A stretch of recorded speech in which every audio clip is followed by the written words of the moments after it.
Welcome to the podcast, A Drink with Derek. Follow comedian Derek Richards on Facebook, Twitter, and Instagram, and don't forget to subscribe to his YouTube channel and watch all episodes of the podcast. Now grab a drink and join your host, Derek Richards. Hey, thanks for being here. Derek Richards here in Las Vegas. Great to have you along. Sean Schultz, our producer down in Florida, who always does a fantastic job. Thank you so much for joining me here. DerekRichards.com is my website. Find out when I'll be in your neck of the woods. Was out traveling here for the past week, working a cruise ship, and going to be taking off here again shortly. But wanted to get a chance to get in here in the studio and have my guest on. We're going to have him on last week, and we had some snags that ended up not working out, but real excited to get our guest on here, Jeff Charles, who's a political commentator. Hilarious, funny stuff. I highly recommend that you follow him on social media. And I want to go ahead. This is, like I said, I just flew back from Florida, coming back here to Las Vegas. And air travel is an absolute nightmare. If you haven't done it recently, you're missing nothing. It is an absolute dumpster fire when you get on planes and just dealing with the airport and just the hassles and stuff. And you still have people that are wearing masks, which is fine. Whatever makes you happy, I don't care what you do. You want to wear a COVID mask? You want to wear a Batman mask? None of my business. But I want to go ahead. I was able to snap a picture of this guy coming on the plane, my flight back to Vegas. Now, I don't know if this is his version of a COVID mask or if he's robbing a stagecoach, because this absolutely killed me. The bandana pulled up over his face like this. Now, I don't know if it's a costume. I really don't. There's the rodeo going on here in Las Vegas right now. This very well could be a legit rodeo guy. I doubt it. But this look on his face. What really made me laugh was the guy behind him. And I don't know if he actually was looking at him like, what a chowderhead, or if that was just a perfect shot that I caught of him looking at this guy in front of him. And I think personally, if you're going to go ahead and you're going to wear an outfit like this, you should probably go ahead and just go full out and accessorize it. So, Sean, do we have anything that we can there we go. Look at that. That is a beautiful little now it's like, this is his he's robbing the stagecoach, and he's got his old trusty sidekick behind him. So do we have anything for his perfect. I really hope that somebody knows either one of these guys and sends them the podcast, and they can see how this turned out. That's classic. I could just sit there and stare at that all day. It just makes me laugh. Also, lest you think that everything in comedy is puppies and rainbows, it is not. Because of the climate that we live in today, and people having a sense of humor, actually having no sense of humor, but still deciding to go to a comedy show makes me laugh. Now, I do a joke about Joe Biden, and if he were working the drive-thru, you would 100% check your order for accuracy before you drove off. Harmless joke, completely innocuous. The audience loves it. Not every audience member. So, Sean, pull this one up here, too. This was an email that was sent to me. An email. The guy didn't come up after the show. He sent me an email after the show. Said, I thought you were a good comedian with some great jokes. However, I felt the comment you made about President Biden being feeble needed to be balanced with the former president's behavior. Exclamation point, exclamation point. By not addressing each person, you appeared partisan. Well, I am. And lost half your audience. I don't think so. My advice going forward is to remove all political jokes in today's climate. Thanks. I left the guy's name off because I'm not going to go ahead and throw him under the bus. But this just kills me. This guy was so irritated. He literally left the show, went back, got to his car, got to his home, got to his hotel, pulled up my website, hit contact, and then emailed me. Of course, he didn't have any, didn't have the cojones to come up and say anything to me in person, because it's much easier to go ahead and hide behind the computer and go ahead and send some email off with your opinions on it. I'm sorry, I didn't hear me losing half of the audience when they were laughing and clapping and losing their minds over it, because this particular joke gets a tremendous response. So anyhow, I just thought I would share that with you. See, we get hassled as comics, especially in today's climate. Got some fun shows coming up, by the way. Oh, this guy would really hate this show. Coming up February 11th, going to be in Muskegon, Michigan at the Fruenthal Theater with my good friend Dave Landau. You know him on Louder with Crowder. Also Last Comic Standing and Comedy Central. Dave Landau, myself, and also our host, Tommy Thompson, is going to be up there. Muskegon, Michigan, the west side of Michigan, north of Grand Rapids, on Saturday, February 11th. Tickets are available through my website, DerekRichards.com. Just go on there, click, and buy those tickets. It's going to be a fantastic show. Also, the Irish Comedy Tour is starting up here very, very soon. Coming up the end of February, we'll be cranking up the tour in Johnson City, New York. We'll be traveling through Pennsylvania, Boston, Massachusetts. Going to be up in New Hampshire, Wisconsin, Minnesota. Find all the dates on the irishcomedytour.com. And then, of course, coming down to Florida, as always. Going to be down there for St. Patrick's Day in Port Charlotte, Florida at Visani Dinner Theater. Now, my guest today is a political commentator, writer, podcaster, and journalist. He has been featured in Newsweek Opinion, Liberty Nation, and also Red State. He hosts a brilliant podcast called A Fresh Perspective.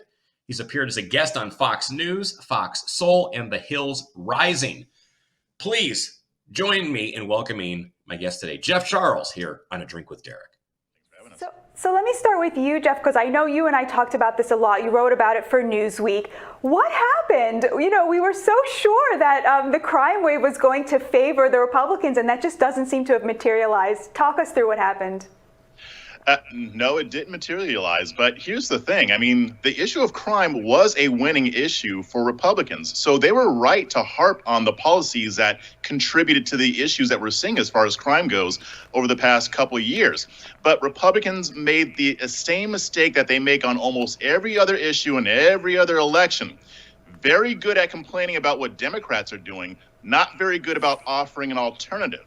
See, they were right when they were talking about how these soft on crime policies only protect criminals and they don't protect civilians. But Republicans never said, hey, you know, that plan isn't good, but this is what we've got going on. Here's how we're going to solve the problem. Republicans haven't realized that if there's a problem and Democrats put forth a faulty solution and Republicans don't put forth a solution, that problem still exists. So this whole crime issue was kind of just a microcosm of the overall election where Republicans failed to make their case.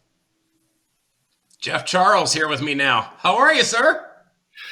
You know, actually, I'm a little offended. Like, you went over that list of where you're going to be going for your tours, and I didn't hear the word Texas once. Like, I would love to see that Irish tour. What, did you Irish have something against us here in Texas? Did we do something to you? Did we offend you? What is wrong with you? I love Texas. I would love to get down there. It's been a while since I've been down there in Texas doing some shows, but I love getting down there. You're in Austin, Texas, correct? I'm in Austin, yes. Now, are you from down there originally, or where is or did you migrate to Texas like everybody else did? Yeah, so I'm originally from Southern California, born and raised, but I moved out here to Texas before it was cool. So about 10, 11 years ago, I came out to Austin, and I've been here ever since, and I love this city. It's one of my favorite cities. It's a great spot. I had done Cap City Comedy Club many years ago, and just had a blast. I mean, I love Austin. Just the energy, everybody, just the scene between the college and then the music, and just a really good vibe down there. Like I said, I love the state of Texas. Yeah. Period. So. Yeah, Austin is a great vibe, but yeah, I love the state. It's great. I don't think I'll ever move out again. Now, you're the host of a podcast called A Fresh Perspective, which give me the elevator pitch on this. Why should people dial into this? I know why people should dial into this. I want to hear you tell me why people should dial into this. Yeah, so my podcast, I come from a more conservative libertarian bent. But on my podcast, I like to have very interesting people on to talk about the issues of the day. You know, I don't like to do like the surface level talking points that you can just hear if you go to the cable news or whatever, and that's all fine. But I like to take it deeper. I like to dig into the issues. I like to discuss things from a sense of nuance. Even though I am on the right, that doesn't mean that I just spend all my time bashing the left. I do enough of that. But when I see stuff on our side that's wrong, I call that out too, because I think that's important. So I like to have deeper discussions, fresh perspectives that really kind of get to the root of what's going on in America today.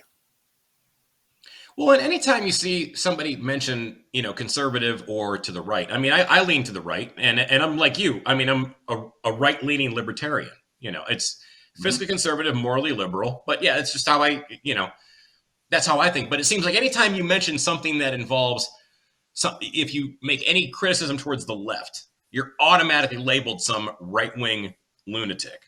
And it seems like just there's no just label of common sense. Yeah, no, I mean, but that's part of the agenda. I mean, they will. The reason why they label everybody as far right is so they can discredit them. I mean, they label Ben Shapiro as far right. I'm like, okay, either you don't know what far right means, or you're just lying. And I think it's a little bit of both, depending on who's saying it. But really, I mean, I think, this actually even plays into the whole Twitter fiasco. They don't want to really have these conversations. And I'm talking about people on the hard left. I'm not talking about maybe people who happen to vote Democrat, or there's some sensible liberals out there. But the people on the hard left aren't really interested in debate and conversations. They want to shut you down. They want to discredit you, but they don't actually want to have the conversation. So I think that's where that comes from. I mean, it's the same thing when they call people racist, sexist, transphobe, all the phobophobic istophobes. Half of the time, they know that the person that they're talking about isn't racist. They know it. Like, I don't give them that benefit of the doubt. Like, they know they're lying, but it's a tactic. So I think that's what we're seeing here, and it doesn't add anything to the conversation. But again, that's not their goal in the first place. No, exactly, especially on Twitter, because I love your one of the things that you put on here is you're feeding your unhealthy Twitter addiction, which made me laugh because it's but it's funny because again, you get on Twitter, and now ever since Elon took over, now you have all these people that are making their big sweeping proclamations of leaving Twitter, between Whoopi Goldberg and I guess like Judd Apatow or Rob Reiner. It's like, and then they still keep posting. I'm like, I thought you guys were leaving the neighborhood. I saw the moving truck drive by your house. I thought you were packing up and leaving. No, it's all an act. I mean, because realistically, where are they going to go? I mean, ever since Musk took over, you've had the activist media attacking him. I've seen op-ed after op-ed encouraging people to leave, basically. But they've even acknowledged, like, where are they going to go? They're trying to push this thing called Mastodon. And it's very funny to see this because a few years ago, it was us trying to build other platforms that never really took off, like Parler and Gab and, and others. And I know they're still around, but people like Twitter because, one, you don't have as much of an echo chamber. Two, it's entertaining. It's been around for a long time. So these people who say they're going to leave Twitter, most of them aren't, especially the journalists. I mean, journalists need Twitter because they use Twitter for the reporting. So they were never going to leave. This other thing that they're trying to push, it's already having technical issues. Nobody wants to use it. And on top of that, it's only people on the left going there. So they're not really getting much out of it. Well, you have just the most unique perspective on this, just how you write and how you present yourself on Twitter, and then also on your newsletter, the Smattering newsletter, which people can get at thesmatteringnews.com. But before we get there, I want to go. You said we should bring the Irish Comedy Tour to Texas. Before we do that, Jeff, I got to know exactly. I got to find out what's your drink of choice, my friend. So and you're probably going to have some sympathy for me because. Not a lot of bars or drinking establishments cater to me, but I like dark beer. I like stouts. I like porters. Whenever I go to a bar and I'm going to get something to drink, I say, what is the darkest beer you have? And a lot of times they come back, oh, well, we have Guinness. I'm like, oh, okay. I mean, I like Guinness, but I mean, I like Samuel Smith Oatmeal Stout. Like, I want to eat the beer. That's what I like. That's what I'm all about. And if it's not like winter time, I have a really hard time finding a bar that serves that. And I love it. I've always liked the darker, more flavorful beers ever since I was younger. So yeah, that's my drink of choice.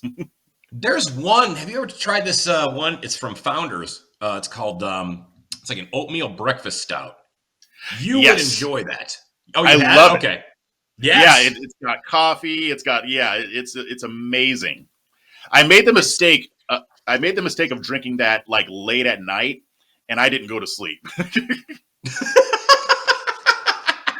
I had forgotten that it has coffee in it. I'm thinking, oh, it says coffee, but it's like coffee flavored. But it has this has coffee. Oh no, it's legit. Again, it's a little caffeine lift to go along with your with the depressant. What is your now? You've got to have a good, fun, too many dark beer stories.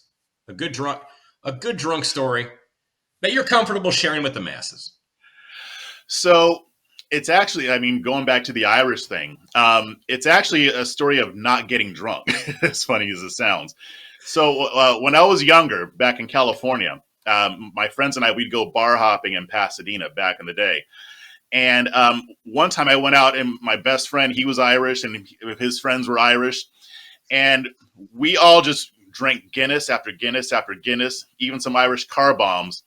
And I drank just as much as they did, even more, and I wasn't feeling a thing, and they were completely wasted. And that, Derek, is how I became honorary Irish. It's not just because I can fake the accent. I love it. What you had posted a thing on Twitter talking about, someone said it was things that people love about Christmas that you do not. And I was cracking up because there were 3 answers that you had put on there. And what do you recall? This is from a couple days ago. I remember reading this and laughing out loud. Things that people love about Christmas. The holiday season is here. Things people love about Christmas that you do not. What are they? So there were 3 things that I put in. I can't remember the third one, but there was potato salad because I hate potato salad is trash, and A Christmas Story. I don't like that movie. Really? Yeah. Now did it bring back memories? Did your relatives dress you up in a pink bunny outfit, and those are your jammies, and this brought back horrible memories? What is your dislike of A Christmas Story? You know, I would prefer that what you just said was the case, because that would be even better than having to watch that movie. And, you know, I think the first time I saw it, I was a kid, and they put it on in elementary school. And that's the only time I've really seen the movie in school, because they tortured us with it. Well, they tortured me. Everybody else loved it. It was just really boring to me. Like, it didn't entertain me. I mean, the only mildly entertaining scene was one where he gets his tongue stuck to that post. And I'm like, this the rest of it was just like, I don't get it. Like this, and then he shoots his eye out. I'm like, I don't want to see some kid shoot his eye out. I'm supposed to be happy. Like, this is stupid. Like, I mean, I get that was a joke throughout the whole thing. You're going to shoot your eye out, kid. I'm like, okay. And then he shoots his eye out. I'm like, he shot his eye out.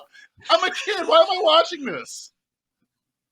I can't believe that movie's even allowed to be played now. Yeah, I mean, with a shooting going on every day and a half, it's like, I'm stunned. I'm really shocked. Yeah, there are far too many movies that they couldn't make it today, definitely, and that would be one of them. Now, did you study politics in Southern California when you were living out there? What got you into what you're doing now? Yeah, so I started getting into politics after 9/11. That's what really got me started as far as paying attention to what's going on. I didn't study in college or anything, but I really, especially when the Iraq War started, war in Afghanistan, I started to pay more attention more attention to what's going on in the country and abroad. And as time went on, I just developed more of a fire for it. I really enjoyed watching politics and watching what people were saying. You know, I would tell my friends, like, because I don't watch sports, but I would say I watch politics the way you watch sports. Like, it's fun, but it's also important. So I've always had, ever since like my early 20s, because I just turned 21 right after 9/11, and ever since I've kind of been a junkie. Now, when did you become a right-leaning person? When did you start formulating that? Did you grow up in a household that was like that? Well, you know, it's funny because, you know, when I first started getting into politics, I was more on the Democrat side because, you know, that's just what you do. Right. And it was cool to hate George W. Bush. And I'm glad that it's cool to hate him again in 2022. But, you know, I was never what you would consider like far to the left. Like, I was still more on the pro-life side, but maybe liberal on some issues. I was still kind of trying to figure out where I stood. But I was not raised with leftist values. If anything, I mean, my mom raised me as a single mom, and I'm an only child. And, Right. You know, just watching her, she's not a liberal. I mean, you know, if she were the archetype of a liberal role model, I guess, then she would just whine about how she has to deal with racism and sexism and how the world's keeping her down and all this stuff. But she didn't do that. What she did Right. is she went to college, got her master's. She worked her way up in corporate America. She became a vice president at AOL and all this stuff. So that message never resonated to me because I saw it in front of my face every day. And I remember going to a community college, and it was a sociology class, and they did this exercise where they took us to various housing developments to kind of see the differences between how they look in a lower income neighborhood, middle class, and then upper class. And when we went to the upper class neighborhood, we were going through like a model home, and it was very nice, beautiful, gorgeous. Like anybody would want to live in this home. And, and one of my friends in the classroom, she said this meaning well. Her heart was in the right place. But she said sarcastically to me, "Oh, well, see, but you don't belong here. This isn't for you because you're Black." And I remember thinking, no, that's not true. That I don't buy that. And it was funny that she said that because other people were going in to tour the property too, and one of them was a Black family.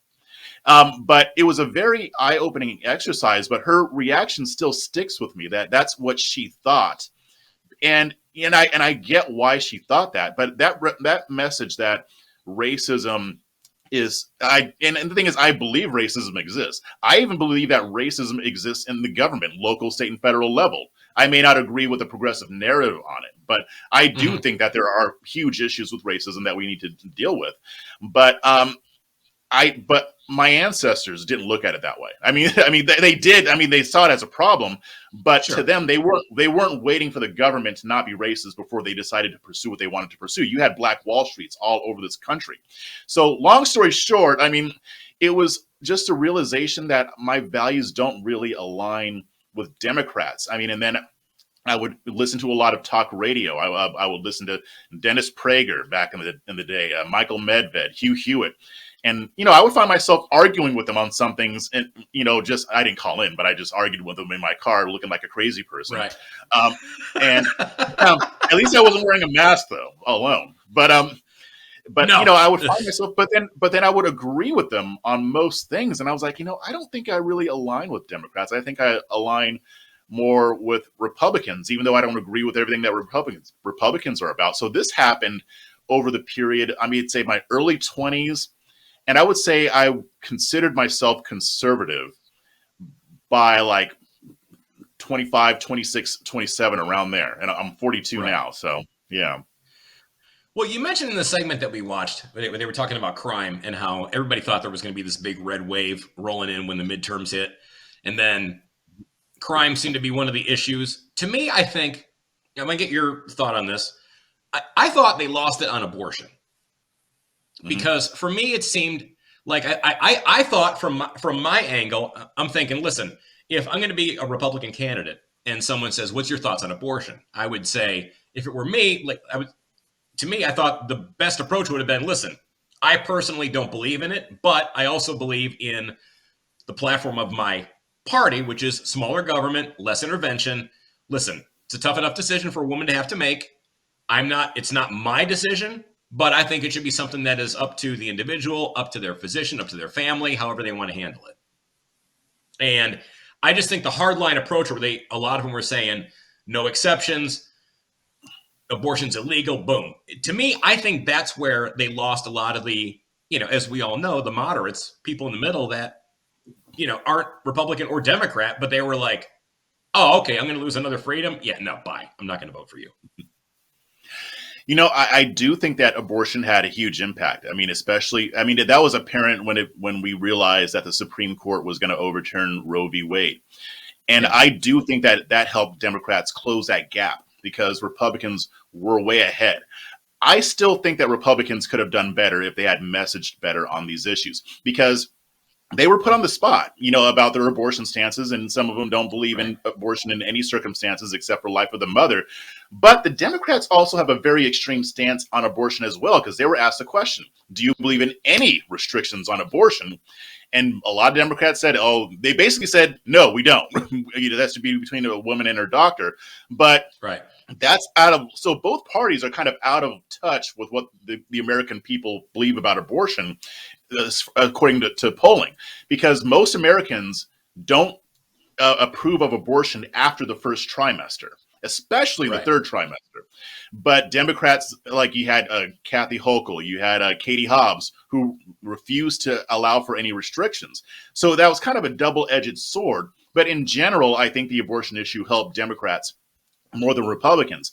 But I still maintain that Republicans actually came with solutions to these other issues, they would have won big. They would have won bigger than they actually did, because all the polling showed that abortion was an issue, but it wasn't as big as an issue as crime, the economy, inflation, all that stuff. And all Republicans did was complain about Democrats and criticize Democrats, but they didn't actually say, hey, America, Democrats, they're messing things up, but here's what we're going to do to make your life easier. Here's what we're going to do to deal with crime, with immigration, and with all these other issues. And that's an age-old mistake that they always make. Well, what I like about watching you and reading your stuff on Twitter and your posts is that you have a sense of humor, which is great. Because you make a lot of sense. You're very lucid. You're very dialed in. You're very succinct, and you're also very funny. How did you end up developing your humorous angle with, especially on your website, the Smattering News, thesmatteringnews.com? Please go to that site and read the articles. How did you develop this?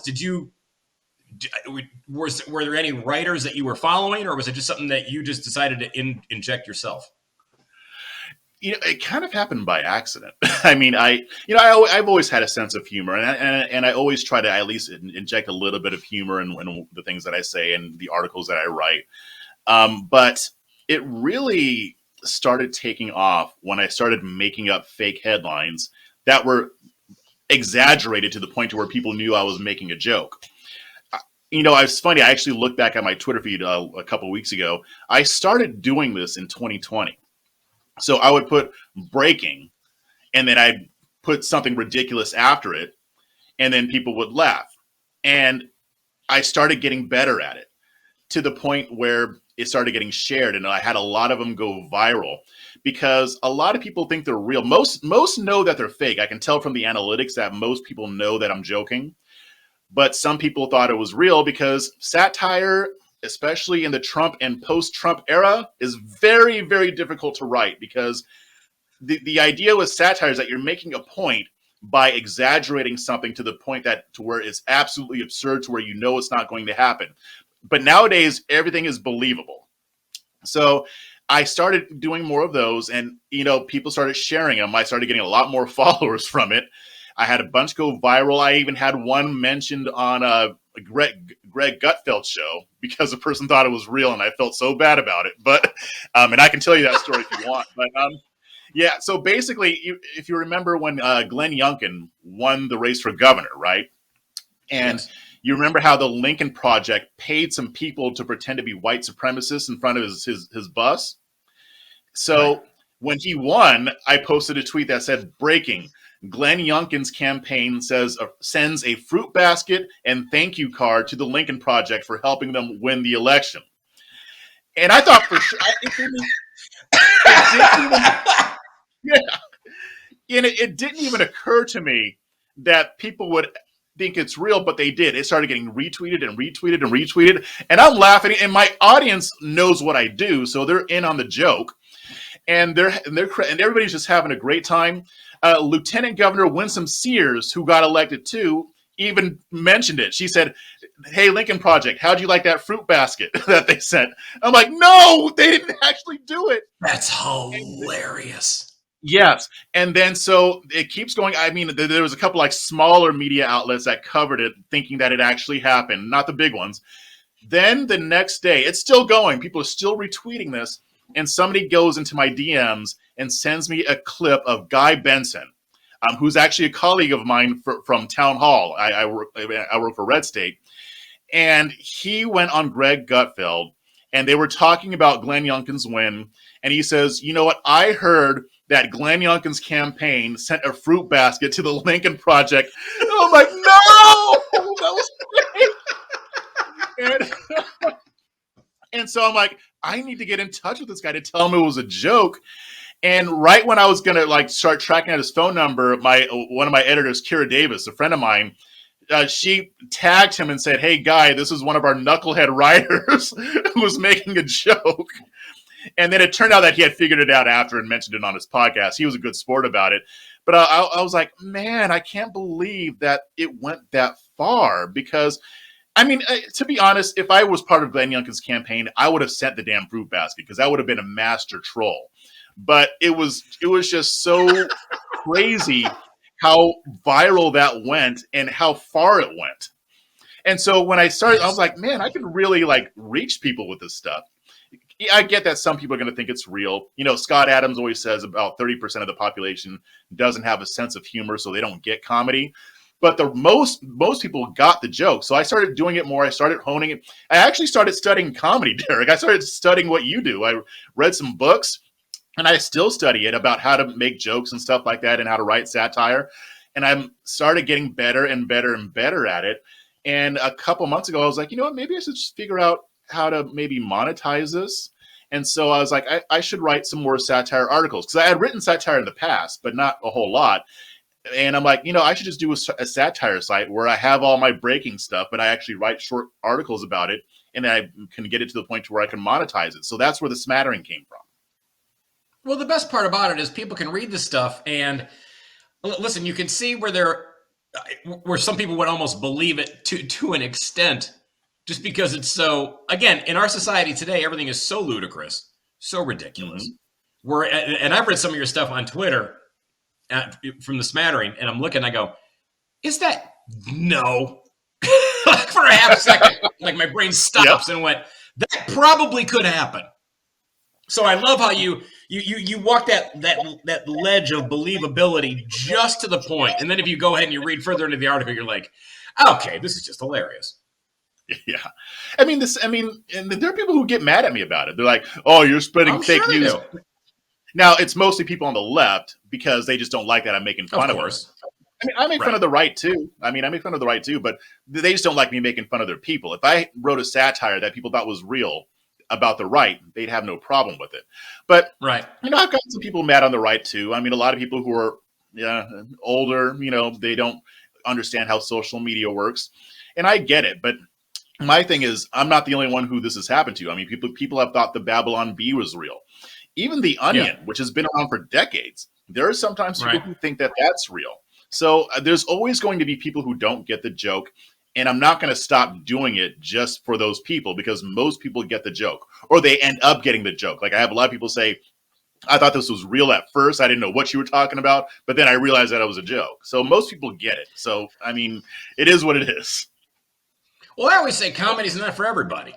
You know, like perfect example, like the guy that wrote me the email about him being pissed off at me making the joke about Biden. I'm like, when did it all of a sudden become bad to make fun of a sitting president? That's been around forever. I mean, and then you go way back. It's like the person that could make fun of the king was the jester.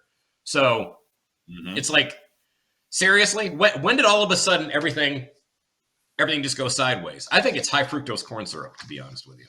Maybe, you know, it's funny because I don't know if you're familiar with Lou Perez, but I had him on my show and we talked about this, and he wrote a book about the death of comedy, and he said that where he really noticed it is when Trump came into office and people were asking questions, well, how do we do comedy in the Trump era?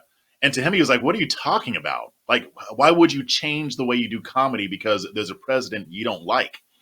And it's just, and that letter, because I was thinking this when you were reading it, that letter is the problem. That is how people are thinking. No, you should be able to make fun of whoever you want. You don't have to give equal time. If you want to make fun of Republicans more often in this set and then liberals more on the other set, that's fine. Like, you know, if they're funny, if the jokes are funny, they're funny. And like, you're not going to alienate people. Most people can take a joke. You will alienate like the fringe, maybe, like people who are just very gung-ho Biden, which I suspect that person was. Because if you had gone after Trump, he probably wouldn't have sent you that letter. And vice versa. No, I mean, you could have gotten that letter from a Trump supporter. Yeah. No, exactly. It just cracks me up. Now, speaking of the left, right now, since now that the Republicans have taken over the House, and they say the left is saying that going after Hunter Biden and the Biden family, because now that was like the first thing that came out as soon after the midterms were done. They're like, okay, now we got this. Here we go. So the left is saying that going after Hunter Biden and the Biden family is creating a more divisive America as Republicans control Congress. Why would they say that? Because they don't want them to investigate Hunter Biden and turn up dirt that's going to hurt the president. That's the only reason. It's not because of dividing America. They don't care about that. None of these people criticized Biden when he got on that stage with that Hitler background talking about half the country sucks. Now, they didn't care about that. So that's why they're doing this. And my thing is, if I were Kevin McCarthy, I may have waited on that like a week. Like I would have talked about what we're going to do to push back on Biden's agenda and what we're going to try to get through the Senate or for whatever for the economy and stuff like that. I would have talked about that first. Then maybe a few days later, oh yeah, and we're going to kick Hunter Biden's ass too. Like that would have been better. But whatever, fine. I don't care. And do all of the investigations. I want all of the investigations because that's exactly what Democrats were doing to Trump. They impeached him twice for political motivations. They did their own investigations, turnabout is fair play. And honestly, a lot of the stuff that they want to investigate are stuff that the country wants to know. Polling shows that American people want to know what was going on with Hunter Biden. I don't think he'll ever go to jail, but I do think that there might be some stuff that's politically damaging to the president. And yeah, part of that is politically motivated. I don't care. I want to know what happened. I want to know what happened with the Afghanistan withdrawal. I want to know what's going on with the migrant crisis and why this White House has refused to do anything about it. I want to know about political bias in the FBI. So yeah, go ahead and investigate. Yeah, just throw it all out there and let the American people decide, what they look, here's the evidence that we have. Personally, I thought, the first season of the January 6th hearings was very boring. Yeah, it was. I mean, and even the season finale, it was the season finale for the January 6th show was almost as bad as the series finale for Game of Thrones. It was bad. Honestly, go ahead. Well, I'm just going to say that they need better writers. That's all. The cast, I thought, was very.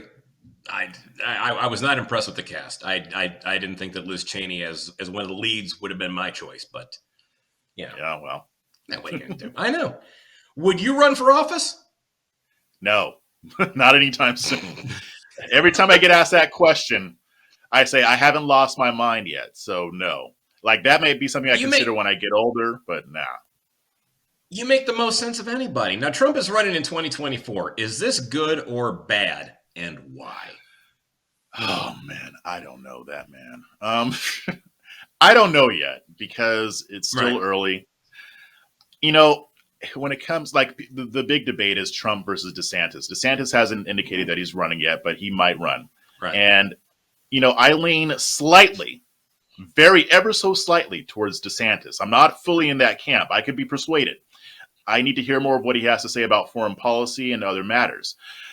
But Trump is making it difficult to support him. Mm-hmm. He's his own worst enemy. He has the most baggage. Some of that isn't his fault. Some of that is, the activist media. Some of it is his fault. He brings a lot of it on himself. When it comes to the general election, I have to think which one is most likely to win against whoever the Democrats put up. Right now, that's looking like DeSantis. But honestly, the way it stands right now, it's possible that both could beat the Democrat in 2024, especially with the way Democrats are governing. So I think it's good that he's running because we do need that out there. But if nobody else runs, then I would say it's a negative. I think we should be given a choice. I would like to see DeSantis run against him or somebody else, or I like to see a few different candidates because he should have to fight for it. They all should have to fight for it. And that's just going to make whoever wins the nomination, that's going to make them stronger. So I'm hoping that we get some actual viable candidates who can challenge him. Is DeSantis the savior that everybody seems to think that he is? I mean, I know you said that you're ever so slightly leaning towards him. I mean, I spent a lot of time in Florida doing a lot of work, and I see, tons of, obviously local news and press that goes on down there, and really national news as far as DeSantis goes. Anything that he does, and if there's any kind of a soundbite that they can pull from him, which are usually pretty entertaining. I mean, I like it. So, but I mean, the way everybody seems to think that he is the savior, do you feel that people are leaning that way? Yeah, I mean, I don't think he's a savior. I don't think anybody is. I mean, Right. I like DeSantis overall, but he's done some stuff that I'm not too happy about. But Right. but I do. But what I'm seeing, it's funny because the polling before the midterms, Trump was way ahead. DeSantis was a distant second, and he's been catching up.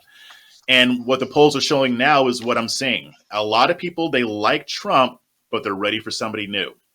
And they see that somebody new as Ron DeSantis.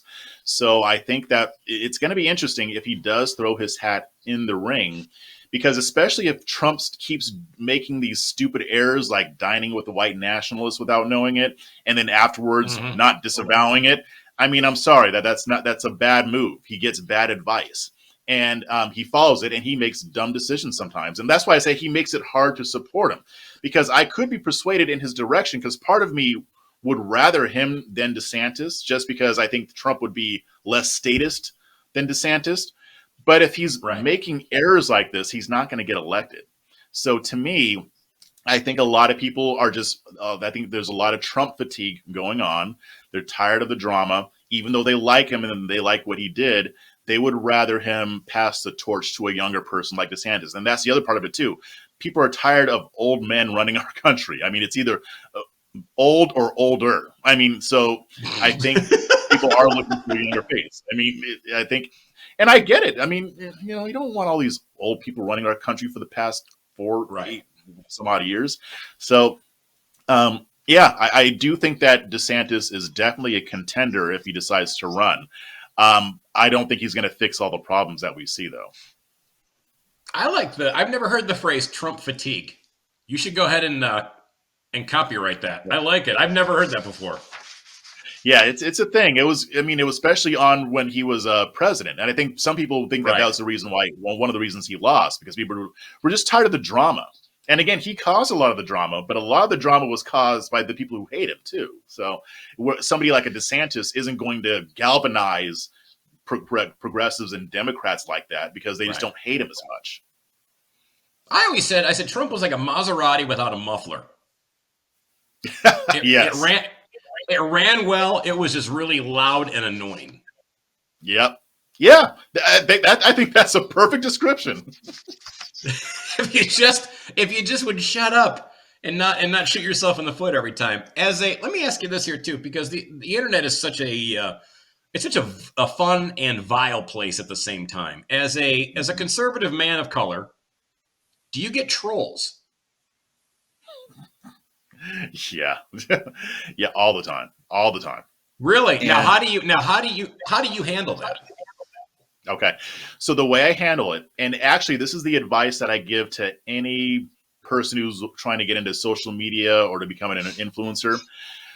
Trolls are good for only one thing: mockery. If you're not going to mock them, then ignore them.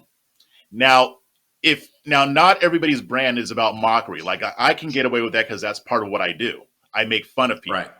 So if I get a troll, then I'm either going to ignore what they're saying, or I'm going to make fun of them. That's it. I don't give them any respect, because they don't deserve respect. Right. If they're coming at me in bad faith, if they're calling names, no, they don't deserve for me to treat them with respect, because at that point, they're not serious people to me. They're just ants. So I treat them like ants. Sometimes I will use trolls to make a point to my audience, to show them like how these people think.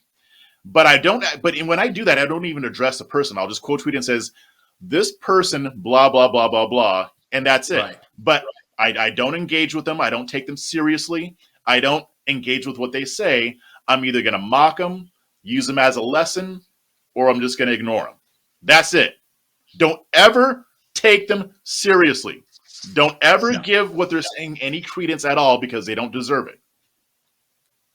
Well, I had a troll issue about a year ago with some people, some left-wing extremists, and I would literally reply back, and I would send like little emojis of unicorns like jumping over a cloud, or like or like a basket of puppies like rolling around and playing with each other, or a cat chasing a ball of yarn across the floor.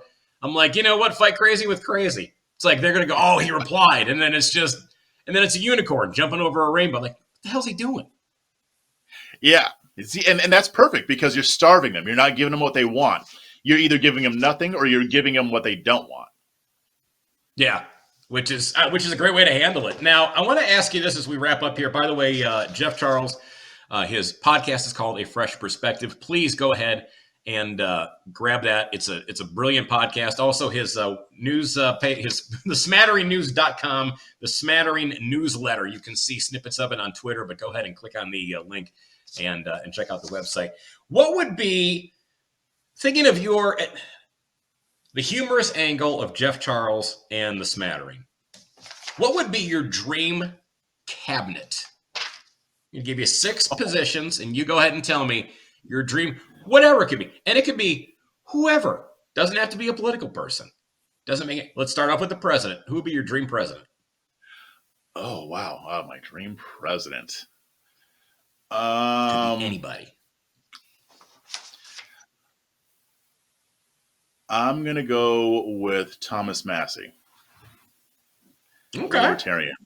Yeah, I'd go for Thomas Massey. Either him or Chip Roy. Okay. Now you're vice president.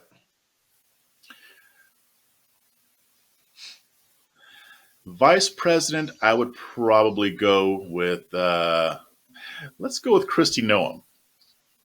Okay. Oh, I like Kristi. Me too. Yeah. Any man with testosterone likes them some Kristi. Exactly. Yeah. Yes. Speaker of the House. Let's see. Yeah, you know what? I'm going to go with you as Speaker of the House. That'd be fun. Really? Wow. Yeah. All right. I'll take that. That'd be great. Yeah. Thank you. So we got Thomas Massey, Kristi Noem, and then I am Speaker of the House. Thank you. Chief of Staff. Chief of Staff. Oh man! You already put me as Speaker of the House, and now we're just going downhill from here on out. The last pretty much. So. Yeah. Yeah. Chief of. Oh, you're making me think. Speaker of the House, or I'm sorry, Chief of Staff. I would go with advising.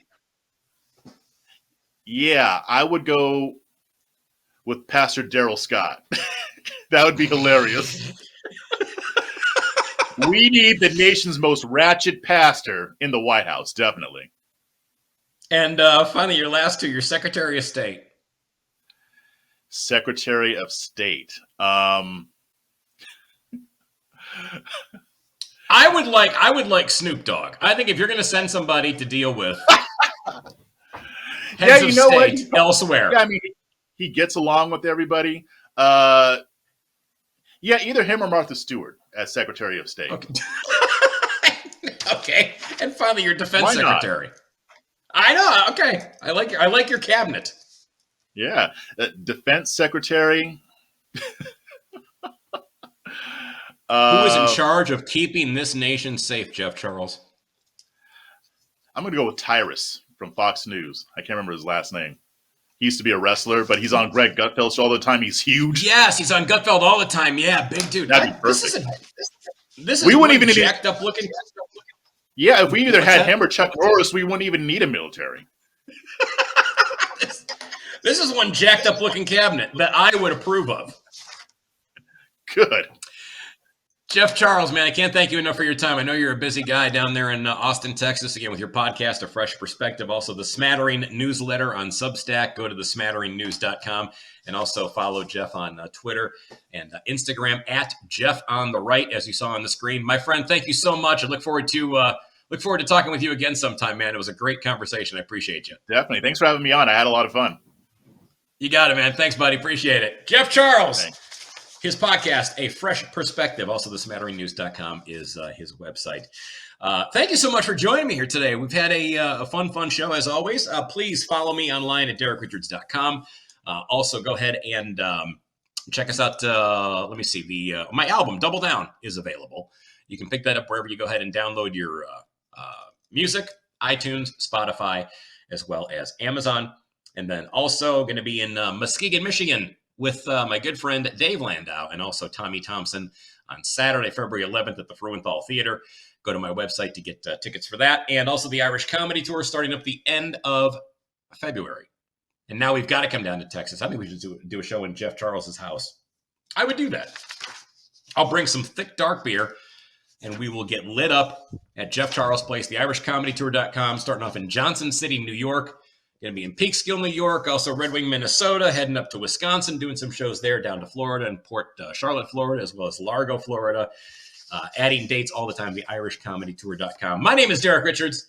Thank you so much for being here on A Drink with Derek. We will see you next time, my friends. Take care. Bye. Thanks for listening to A Drink with Derek. Find out when Derek is appearing near you by checking out DerekRichards.com. See you next time for A Drink with Derek.